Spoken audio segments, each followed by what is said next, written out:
Hello dear aspirants, स्वागत है आप सभी का किरोशा एकेडमी के इस ऑनलाइन यूट्यूब प्लेटफॉर्म पे। तो एनसीएल स्टाफ नर्स आरआरबी के लिए इंपॉर्टेंट एमसीक्यू आपके लिए हम लोग लेकर आए हैं, जो आपके अपकमिंग एग्जाम जो आने वाले हैं उन सभी के लिए यूजफुल रहने वाला है। और अब आपको जैसे कि पता है, हम टॉपिक टू टॉपिक यहाँ पे डिस्कस कर रहे हैं। अगेन आपके पीडियाट्रिक का टॉपिक यहाँ पे हम डिस्कस करने वाले हैं, जो कि बहुत इंपॉर्टेंट है एग्जाम के पॉइंट ऑफ व्यू से। तो चलिए स्टार्ट करते हैं। और हाँ, अभी तक अगर किसी ने एनसीएल स्टाफ नर्स की प्रिपरेशन को स्टार्ट नहीं किया है तो कर दीजिए, क्योंकि एग्जाम जो है वो आपका कभी भी कंडक्ट हो सकता है, उससे पहले अपने आप को प्रिपेयर रखिएगा। तो चलिए स्टार्ट करते हैं। फर्स्ट एमसीक्यू आपके सामने आएगा, पढ़िए और आंसर करिए क्या करेक्ट आंसर यहाँ पर आपका रहने वाला है। तो question is, during assessment of a newborn skull, the nurse note a wide gap between cranial bone. This gap is referred to as diameter, circumference, fontanelle या inlet. आंसर करिएगा क्या राइट आंसर यहां पर रहेगा। During assessment of a newborn skull, the nurse note a wide gap between cranial bone. This gap is referred to as wide gap जो होता है cranial bone के बीच में। आपको पता है फॉन्टेनल टोटल 6 फॉन्टेनल होते हैं। हमारे लिए या हमारे पढ़ाई के लिए 2 ही फॉन्टेनल यूजफुल है, एक एंटीरियर और एक पोस्टीरियर फॉन्टेनल। ठीक है, कौन कौन से? एक होता है एंटीरियर और posterior, anterior fontanelle and posterior fontanelle, ये दोनों फॉन्टेनल इंपॉर्टेंट है। टोटल कितने फॉन्टेनल होते हैं? तो 6 फॉन्टेनल होते हैं। एंटीरियर फॉन्टेनल जो होता है डायमंड शेप होता है। ठीक है, कैसा शेप होता है? एग्जाम में पूछा गया है कैसा शेप होता है, तो डायमंड शेप होता है। जो पोस्टीरियर होता है वो ट्रायंगुलर शेप यहाँ पर होता है। ठीक है, जो पोस्टीरियर फॉन्टेनल होता है वो अप्रोक्स आपके 6 वीक में क्लोज हो जाता है, यानी कि 1.5 मंथ में ये क्लोज हो जाएगा। और हाँ, एंटीरियर फॉन्टेनल जो रहेगा वो आपके 1.5 ईयर में जो रहेगा ये क्लोज होता है, यानी कि 18 मंथ में क्लोज होता है। ठीक है ना, तो ये चीज याद रखिएगा। तो यहाँ पे करेक्ट आंसर क्या होगा? गैप जो होता है फॉन्टेनल कहते हैं इसको, और ये बच्चे की ग्रोथ के लिए, ब्रेन की ग्रोथ के लिए बहुत इंपॉर्टेंट होता है। नेक्स्ट आगे बढ़ते हैं। अगला क्वेश्चन है, pregnant woman with RH negative blood type carry a RH positive fetus. If not properly managed, this incompatibility can lead to serious complication in the newborn. Which of the following condition can result from RH factor incompatibility? AIDS, sickle cell anemia, erythroblastosis fetalis या Turner syndrome? Answer करिएगा क्या right answer यहां पर रहने वाला है। Everyone class को share करना है और साथ में आपको आंसर भी करना है। यस, तो देखिए RH नेगेटिव मदर है, RH पॉजिटिव फीटस है, तो उसके अंदर इरिथ्रोब्लास्टोसिस फिटेलिस होने के चांसेस होते हैं, क्योंकि जो मैटरनल का, मदर का जो इम्यून सिस्टम है, मैटरनल इम्यून फंक्शन है, वो क्या करता है? फीटल की आरबीसी पे अटैक करता है, जिसकी वजह से ये इरिथ्रोब्लास्टोसिस फिटेलिस देखने को मिलता है। तो यहाँ पे करेक्ट आंसर हमारा क्या होगा? सी। अगर अर्ली इसको मैनेज कर लिया जाए, यानी कि आपको पता है रोगाम जो इंजेक्शन होता है वो दिया जाता है मिड ट्राइमेस्टर में, इसको देते हैं, यानी कि 28 वीक के आसपास इसको दिया जाता है। फर्स्ट हर बार लगाया जाता है, और डिलीवरी के बाद में विद इन 72 आवर्स भी ये लगाना जरूरी होता है, ताकि ऐसी कोई कंडीशन फर्दर आगे भी ना हो। ठीक है, और एबॉर्शन वगैरह होता है तो इसके अंदर भी लगाते हैं। ठीक है, ये चीज भी आपको याद रखनी है। तो यहाँ पे सी आंसर होगा। बाकी 8 सिकल सेल एनीमिया नहीं होगा, सिकलिंग लाइक शेप हो जाते हैं, शेप चेंजेस होता है। हाइड्रेशन को मेंटेन करना बहुत इंपॉर्टेंट होता है, नहीं तो इसके अंदर वैसो ऑक्लूसिव क्राइसिस देखने को मिलता है। सिकल सेल एनीमिया के अंदर जेनेटिक प्रॉब्लम होता है। ठीक है ना, तो ये चीज याद रखिएगा। टर्नर सिंड्रोम एक फीमेल्स के अंदर ज्यादा होता है, एक एक्स्ट्रा एक्स क्रोमोसोम होता है इसके अंदर, तो ये कंडीशन भी यहाँ पर नहीं होगी। तो सी करेक्ट आंसर होगा। नेक्स्ट है, a nurse assessing the onset of puberty in a pre adolescent boy, what is usually the first sign of sexual maturity in boy? Axillary hair, increase in facial hair, testicular enlargement या increase in height? Answer करिएगा pre adolescent boy. Puberty के symptom कौन कौन से होते हैं?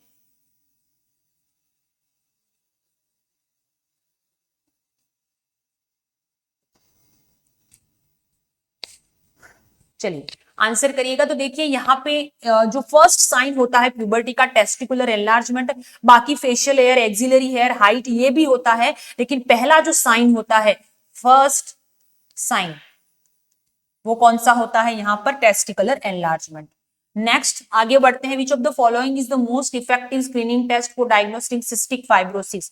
Cystic fibrosis के diagnosis के लिए सबसे बेस्ट इन्वेस्टिगेशन कौन सा होता है? Screening test, Hay's test, gel Nelson test, sweat chloride test या रोथरा टेस्ट? आंसर करिएगा, क्या राइट आंसर यहां पर रहने वाला है? एवरीवन सभी आंसर करिएगा। हेज टेस्ट बाइल पिगमेंट को पता लगाने के लिए करते हैं, हेज टेस्ट जो होता है। जेल नेल्सन टेस्ट भी यहां पर नहीं करते हैं। रोथरा टेस्ट एसीटोन का पता लगाने के लिए करते हैं, कीटोन बॉडी। लेकिन स्वेट क्लोराइड टेस्ट जो होता है वो सिस्टिक फाइब्रोसिस को चेक करने में करने के अंदर इसमें क्लोराइड का लेवल जो रहता है वो इंक्रीज हो जाता है। CFTR जो जीन होता है उसके रिगार्डिंग ये चीजें होती हैं। सिस्टिक फाइब्रोसिस बच्चे को सॉल्टी होता है क्योंकि क्लोराइड का लेवल जो रहता है वो 60 मिली इक्विवेलेंट पर लीटर से भी क्या हो जाता है? ज्यादा हो जाता है। इसीलिए ये कंडीशन देखने को हमें मिलती है। नेक्स्ट आगे बढ़ते हैं, what is the name of the congenital hand defect where finger are joined together by webbing और फ्यूजन? ए ऑप्शन है यहाँ पे पॉलीडेक्टली, बी सिनडेक्टली, सी मोनोडेक्टली या डी डुप्लीकेशन डिफॉर्मिटी? आंसर करिएगा, क्या राइट आंसर यहां पर रहेगा? बहुत इंपॉर्टेंट एमसीक्यू है, सभी आंसर करिएगा। तो देखिए यहाँ पे करेक्ट आंसर रहेगा कि 2 और मोर फिंगर जो रहती है वो फ्यूज्ड हो जाती है। ठीक है, एक दूसरे में फ्यूज हो जाती है। एक एक एक्स्ट्रा फिंगर नहीं होता, बहुत सारे आप लोगों के आपने देखा होगा एक्स्ट्रा फिंगर होती है। ठीक है, तो यही चीज यहाँ पर बोली गई है। तो उसको क्या बोलेंगे हम? सिनडेक्टली बोलेंगे। एक्स्ट्रा फिंगर होता है उसको हम क्या बोलते हैं यहाँ पे? सिनडेक्टली के नाम से यहाँ पर जानते हैं। बाकी की जो कंडीशन है यहाँ पे उसमें भी पॉलीडेक्टली का मतलब होता है presence of one finger extra या वो टो एक्स्ट्रा रहता है यहाँ पर। यानी कि क्या होता है इसके अंदर?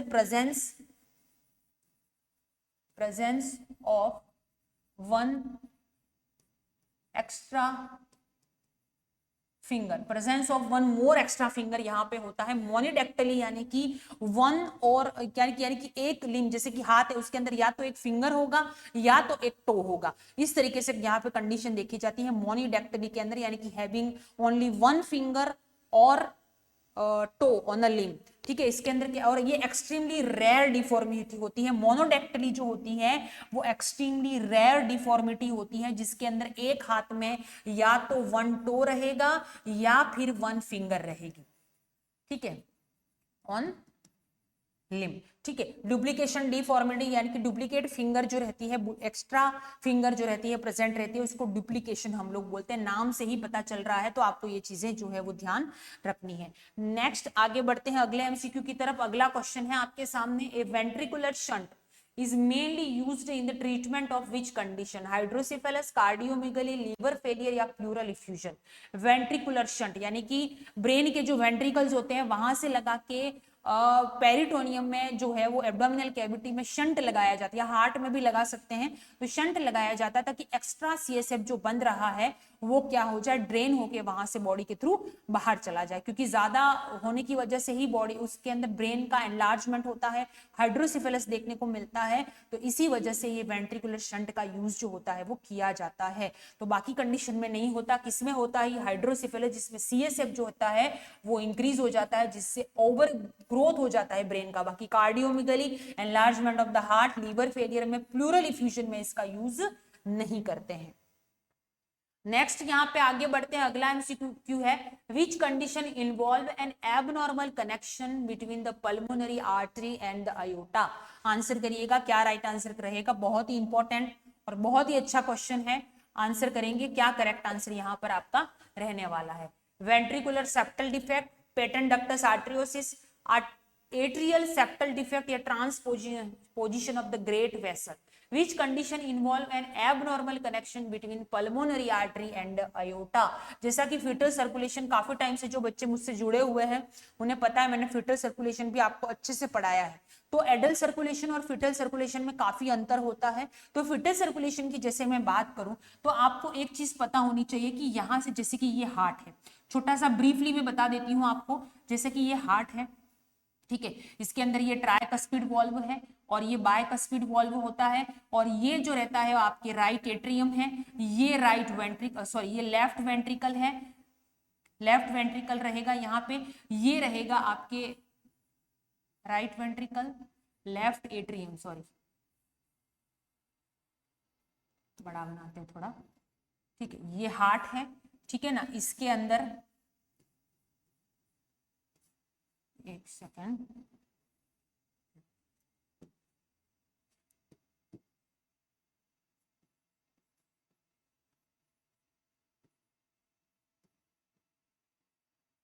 ठीक है, देखिए तो ये राइट एट्रियम है, राइट वेंट्रिकल है, लेफ्ट एट्रियम है, लेफ्ट वेंट्रिकल है, ठीक है।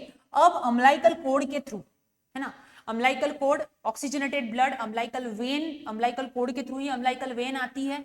तो अम्लाइकल वेन जो है वो ऑक्सीजनेटेड ब्लड प्लेसेंटा से लेकर आती है, कहां पे आएगी, लीवर के पास आएगी। लीवर जो नॉन फंक्शनल रहते हैं इसलिए वहां पे उसको जरूरत नहीं है, तो बाईपास हो जाता है, और बाईपास होने के बाद में ये इंफीरियर वेना केवा में अपना ब्लड डाल देती है, और वही ब्लड कहां पर आता है, फिर राइट एट्रियम में, वही ब्लड जो है वो राइट एट्रियम में आएगा। अब राइट एट्रियम से कुछ ब्लड तो राइट वेंट्रिकल जाएगा, लेकिन कुछ ब्लड जो है वो आपके लेफ्ट एट्रियम में चला जाता है। क्यों चला जाता है? कि इसके बीच में क्या होता है, फोरामेन ओवल रहता है। कौन होता है? फोरामेन ओवल, ठीक है। उसके बाद में यहाँ पे क्या होता है, ये कंडीशन यहाँ पे होती है, फिर यहाँ के थ्रू इधर लेफ्ट वेंट्रिकल में आएगा, और फिर ये ब्लड कहाँ पे जाता है, सर्कुलेशन के लिए आयोटा में जाता है। अब यहाँ पे आपको पता है राइट वेंट्रिकल होता है, यहाँ से निकलती है पल्मोनरी आर्टरी। क्या निकलती है? Pulmonary artery. अब ये पल्मोनरी आर्टरी ब्लड लेकर कहाँ पे जाती है, लंग्स के पास में। नॉर्मली तो यही होना चाहिए, लेकिन लंग्स जो रहते हैं वो फीटल लाइफ में नॉन फंक्शनल होते हैं, जिसकी वजह से इसको ब्लड की जरूरत नहीं है। तो यही ब्लड वापस से फिर आता है, और वापस से आने के बाद में ये पल्मोनरी आर्टरी जो रहती है वो अपना ब्लड अयोटा में डाल देती है, ताकि ये पूरी बॉडी में फिर सर्कुलेट होता है। तो यही लंग से आने वाली पल्मोनरी आर्टरी जो है वो अपना ब्लड कहां पे डाल देती है, ये यहां से अयोटा आई, लेफ्ट वेंट्रिकल से अयोटा यहां पे निकली, और यहां पे आई पल्मोनरी आर्टरी।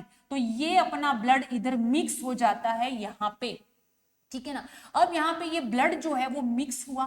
नॉर्मली तो ये कंडीशन होती है फिटल लाइफ में, लेकिन एडल्ट सर्कुलेशन में ऐसा नहीं होता है, ठीक है। पल्मोनरी आर्टरी जाती है, लंग्स को ब्लड देती है, लंग्स से प्यूरिफाई होके वापस पल्मोनरी वेन लेफ्ट वेंट्रिकल में, लेफ्ट एट्रियम में आती है, और होल बॉडी में ब्लड सप्लाई होता है। ये नॉर्मल एडल्ट ब्लड सर्कुलेशन है, और इसमें किसी भी तरह का कोई कनेक्शन नहीं होता है between aorta and pulmonary artery. ये at the time of birth जो है, जैसे ही बच्चे का जन्म हुआ ये फंक्शनली क्लोज हो जाता है। लेकिन अगर किसी बच्चे में ये क्लोज ना हो, स्टिल ये दोनों कनेक्टेड हैं, तो इसके अंदर पेटेंट डक्टस आर्टरियोसिस देखने को मिलेगा, ठीक है। यानी कि ये डक्टस आर्टरियोसिस बना, ठीक है ना, जहां पे पल्मोनरी आर्टरी और एयोटा मिल रही है, लेकिन स्टिल ये वर्किंग है, ये फंक्शनली क्लोज नहीं हुआ है, तो ऐसी कंडीशन में पेटेंट डक्टस आर्टरियोसिस देखने को मिलता है। इसकी ड्रग ऑफ चॉइस मैंने कई बार बताया है, इंडोमेथासिन।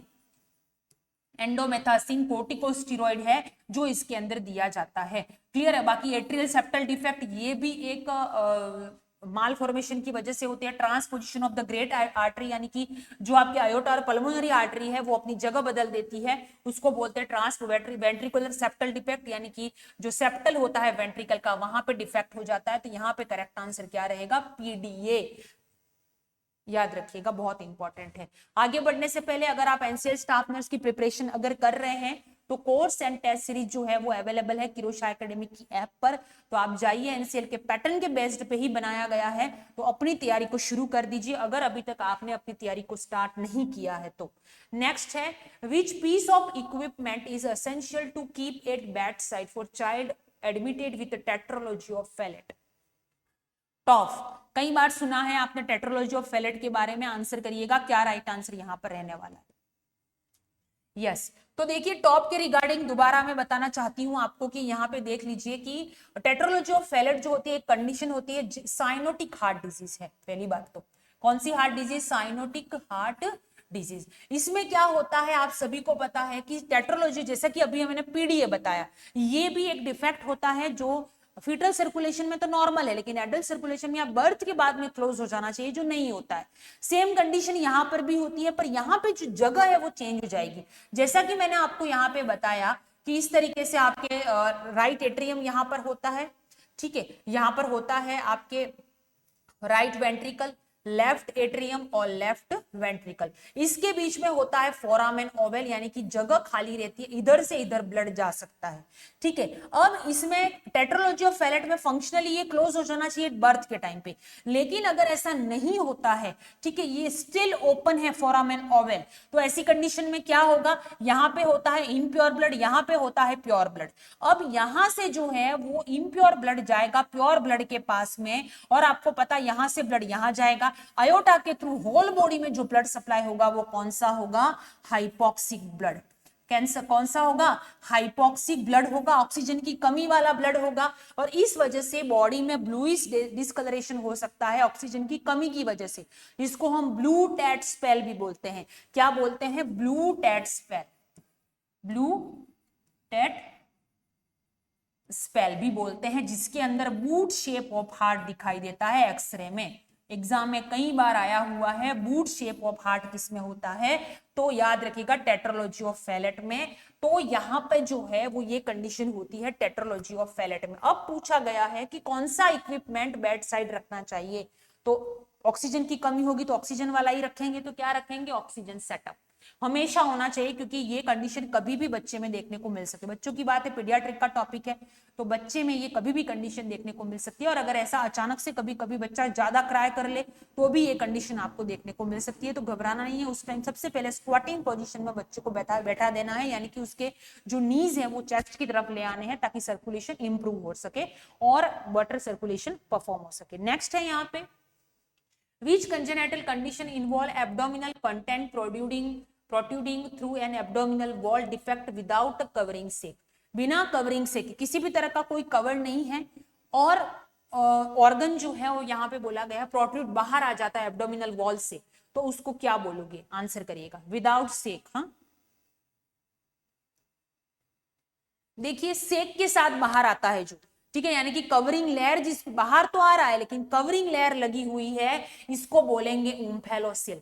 तो ये तो हमारा आंसर यहाँ पे होगा नहीं, क्योंकि यहाँ पे विदाउट कवरिंग से, इसमें सेम कंडीशन होती है लेकिन यहाँ पे विथ कवरिंग क्या होता है, लेयर, पेरिटोनियम की जो लेयर है वो यहाँ पे कवर करती है, तो विथ कवरिंग सेक है, तो ओम्फेलोसिल। अम्लाइकल हर्निया जो होता है, अम्लाइकल के चारों तरफ वीक होने की वजह से वहां पे प्रोट्रूशन ऑफ द ऑर्गन होता है, उसको हम बोले अराउंड अम्बेलिकस। इसमें ऑर्गन एकदम से बाहर नहीं आता, कैविटी में ही रहता है लेकिन प्रोट्रूड हो जाता है, उसको बोलते हैं अम्लाइकल हर्निया, तो ये आंसर होगा नहीं। और इसके अंदर डायफ्राम में हो जाता है, डायफ्रामेटिक हर्निया के अंदर डायफ्राम में, चेस्ट वॉल के अंदर डायफ्राम जो होता है वो प्रोट्रूड हो जाता है लेकिन कैविटी के अंदर ही होता है, तो उसको बोलेंगे हम प्रोट्रूजन ऑफ ऑर्गन, लेकिन बाहर नहीं आता है। लेकिन गैस्ट्रोस्टाइसिस जो होता है उसके अंदर क्या होता है, protruding through an abdominal wall defect, और कवरिंग सैक इसमें एब्सेंट रहता है, तो यहाँ पे करेक्ट आंसर क्या रहेगा हमारा, डी। याद रखिएगा गैस्ट्रोस्टाइसिस और ओम्फेलोसिल में एक ही फर्क है, इसमें विथ कवरिंग लेयर आता है ओम्फेलोसिल में, और इसमें विदाउट कवरिंग लेयर आता है, एग्जाम में पूछा जा सकता है।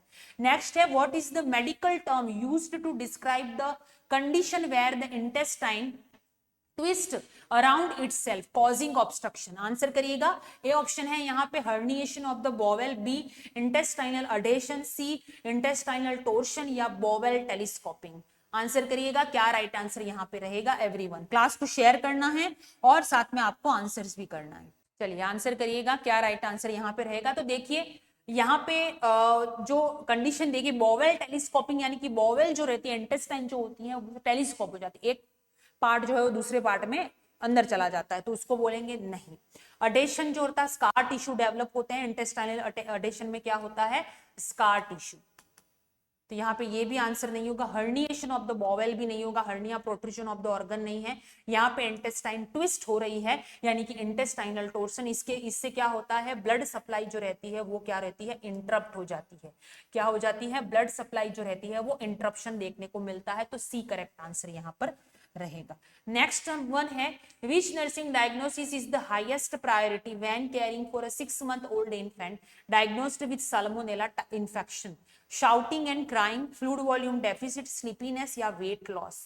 6 month का बच्चा है, साल्मोनेला टाइफी इन्फेक्शन है, डायग्नोस्ड है, सबसे ज्यादा प्रायोरिटी कौन सी होती है, साल्मोनेला टाइफी, आपको पता है टाइफाइड का पॉजिटिव ऑर्गेनिज्म है, डायरिया इसके अंदर सबसे ज्यादा होता है, ठीक है ना, पी सूप डायरिया, इसके अंदर ज्यादा देखने को मिलता है साल्मोनेला टाइफी के अंदर, ठीक है ना, साल्मोनेला इन्फेक्शन के अंदर। तो यहाँ पे क्या राइट आंसर रहेगा, तो अगर जो है डिहाइड्रेशन वाली प्रोसेस होगी, अगर डायरिया वॉमिटिंग हो रहा है तो क्या होगा, बॉडी में डिहाइड्रेशन होगा, तो फ्लूइड वॉल्यूम डेफिसिट सबसे कंसर्निंग पॉइंट होता है। तो यहाँ पे करेक्ट आंसर बी। बाकी बच्चा है, क्राई भी करेगा, स्लीपीनेस, वेट लॉस भी होगा क्योंकि डिहाइड्रेशन हो रहा है, तो लेकिन सबसे प्रायोरिटी पे जो रहता है वो फ्लूइड वॉल्यूम डेफिसिट रहेगा। नेक्स्ट है the Guthrie test is a neonatal screening test primarily used to detect which of the following condition. Guthrie test किसमें परफॉर्म किया जाता है, सिस्टिक फाइब्रोसिस में, phenylketonuria, congenital hip dislocation या neonatal hypothermia. Answer करिएगा Guthrie test.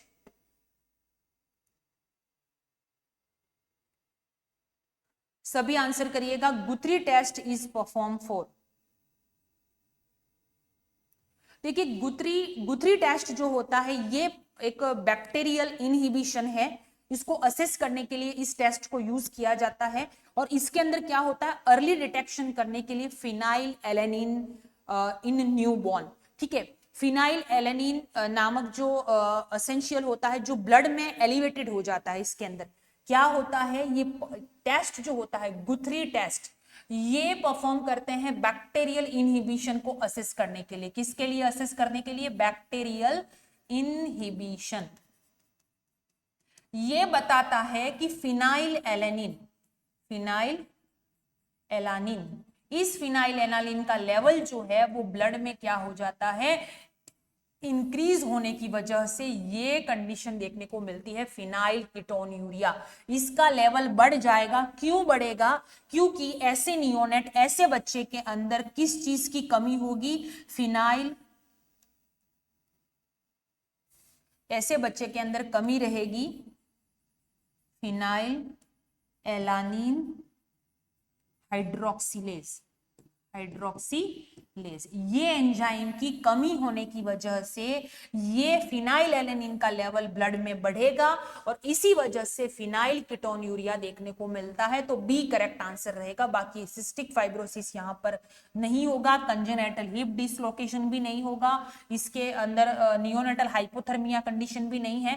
B correct answer रहेगा। Neonatal hypothermia अगर होता है तो ग्रोथ में प्रॉब्लम आती है, डेवलपमेंट में प्रॉब्लम आती है, अगर थायराइड हार्मोन बराबर काम नहीं कर रहे हैं तो, ठीक है। नेक्स्ट कंजेनिटल हिप डिसलोकेशन में क्या होता है कि बच्चे का जो हिप डिसलोकेशन है वो डिफेक्ट रहता है, जन्म से ही ये चीज रहती है। ऑटालिन टेस्ट, बार्लो टेस्ट इसमें परफॉर्म किया जाता है, आपको पता है ट्रेंडलनबर्ग टेस्ट भी परफॉर्म करते हैं, जिसमें देखा जाता है कि भाई femur, head of the femur जो है वो एसिटाबुलम कैविटी में फिट है या नहीं, ठीक है। ये टेस्ट परफॉर्म इसके अंदर किए जाते हैं। तो यहाँ पे करेक्ट आंसर हमारा बी रहेगा। नेक्स्ट है When carrying a child after tonsillectomy, tonsil का ऑपरेशन हुआ है, हटा दिया है, which of the following signs should the nurse priority for immediate observation? Immediate, जब भी टॉन्सिलेक्टोमी का नाम आता है इमीडिएट क्या ऑब्जर्व करना चाहिए, आंसर करिएगा।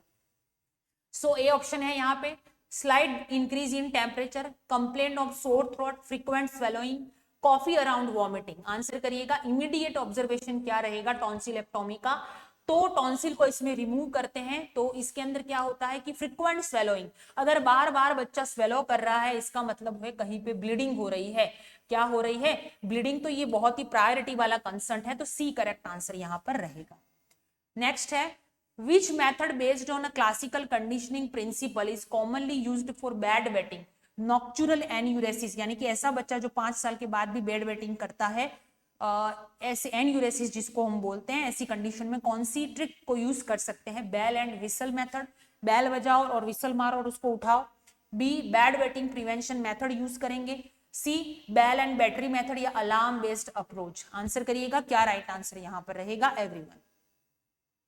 क्लास को शेयर करना है और आंसर भी करना है। इसमें क्या होता है, बेल एंड बैटरी मेथड का यूज जो होता है वो इसके अंदर करते हैं। इसमें करते क्या है, तो इसके अंदर जब भी मॉइस्टन असेसिंग अलार्म है ये, इसमें क्या होता है जब भी बच्चा जो है वो बेड वेटिंग करेगा, यूरिन पास करेगा, उसको मॉइस्ट फील होगा और इसी तो तुरंत उसका अवैक होगा। क्लियर। ऐसा करते करते धीरे धीरे उसको वो हैबिट हो जाएगी कि उसको मतलब कि प्री अलार्मिंग साइन उसके अंदर डेवलप हो जाएगा और वो फिर ये चीज अप्रोच काम में आती है।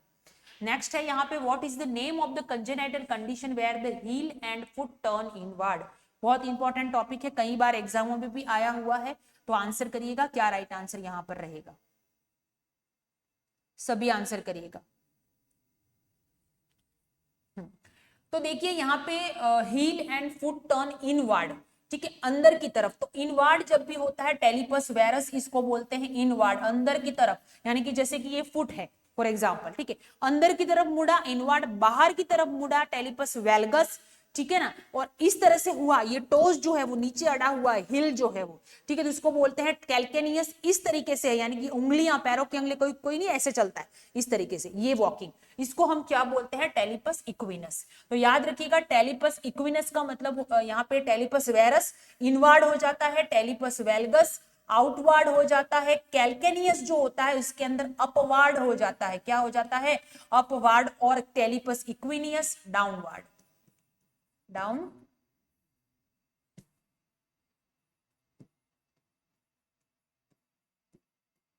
डाउनवर्ड। तो यहां पे करेक्ट आंसर क्या होगा, हील एंड टर्न इनवर्ड, तो ये टेलिपस वेरस होगा, ठीक है ना। एनसीएल स्टाफ नर्स की प्रिपरेशन कर रहे हो तो एमसीक्यू क्रैश कोर्स अवेलेबल है, हाई यील्ड टॉपिक होंगे, इंपॉर्टेंट टॉपिक कवर होंगे, एग्जाम ओरिएंटेड है, आप अपने स्कोर बूस्ट कर सकते हो, कॉन्फिडेंस लेवल आपका बढ़ेगा, प्लस टाइम सेविंग स्ट्रेटेजी आपको आएगी तो आप इसको ले सकते हैं। प्लस टेस्ट सीरीज अवेलेबल है एनसीएल के पैटर्न के बेस पे, 20 फुल टेस्ट आपको मिलेंगे, 1 साल की वैलिडिटी के साथ में मिलेगा, एनसीएल पैटर्न पे है, डिटेल सॉल्यूशन है, परफॉर्मेंस एनालिसिस और टाइम असेस आपको करने का मौका मिलेगा, अपनी क्वालिटी को इंप्रूव कर सकते हो, तो आप हमें कांटेक्ट कर सकते हो हमारे ऑफिशियल नंबर पे। बाकी कोई भी एग्जाम की प्रिपरेशन आप कर रहे हैं, किरोशा एकेडमी का ऐप डाउनलोड कर दीजिए, और कोई भी क्वेरी के लिए ऑफिशियल नंबर पे हमें कांटेक्ट कर सकते हैं। मिलते हैं नेक्स्ट क्लास में, तब तक के लिए शेयर करते रहिए and thank you very much.